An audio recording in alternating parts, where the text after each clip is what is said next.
Hello friends, welcome back to our channel. അപ്പോൾ ഇന്ന് നമ്മുടെ മട്ടുപ്പാവിലെ തക്കാളി കൃഷിയാണ് കേട്ടോ നിങ്ങളീ കാണുന്നത്.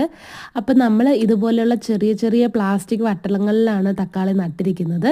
ഒരു സെറ്റ് തക്കാളി ഏകദേശം മെച്ചുറായി കഴിയുമ്പോൾ നമ്മൾ അടുത്ത സെറ്റ് നടും, അങ്ങനെയാണ് കേട്ടോ ചെയ്യുന്നത്. അപ്പോൾ ഇപ്പം നിങ്ങൾ ഈ കാണുന്നത് ഏകദേശം 60 ഡേയ്സ് ആയിട്ടുള്ളതാണ് കാണുന്നത്. നമ്മൾ വിത്ത് പാവി മുളച്ച് അങ്ങനെയാണ് ചെയ്യുന്നത്.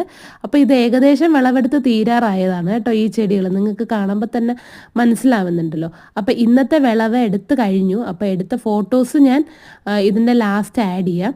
നമ്മൾ ഇതിന് കൊടുക്കുന്ന വളം എന്താണെന്ന് ചോദിച്ചു കഴിഞ്ഞാൽ, ഇത് നമ്മുടെ വീട്ടിൽ വെച്ചൂർ പശുവാണുള്ളത്, നാടൻ വെച്ചൂർ പശു. അപ്പോൾ അതിൻ്റെ ചാണകവും അതിൻ്റെ മൂത്രവും പിന്നെ അതുപോലെ തന്നെ നമ്മുടെ അടുക്കളയിൽ വരുന്ന പച്ചക്കറിയുടെ വേസ്റ്റ്, അതിൻ്റെ വെള്ളം, കഞ്ഞിവെള്ളം, അങ്ങനെയുള്ള കാര്യങ്ങളൊക്കെയാണ് കേട്ടോ നമ്മൾ ഇതിന് ആഡ് ചെയ്യുന്നത്. അല്ലാണ്ട് വേറെ പുറത്തുനിന്ന് യാതൊരു രീതിയിലുള്ള കെമിക്കൽസും നമ്മൾ യൂസ് ചെയ്യുന്നില്ല.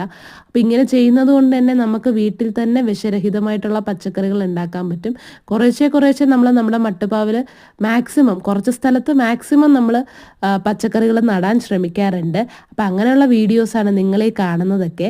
ഇങ്ങനത്തെ വീഡിയോസ് ഇഷ്ടമായിട്ടുണ്ടെങ്കിൽ ലൈക്ക് ചെയ്യണേ. താങ്ക്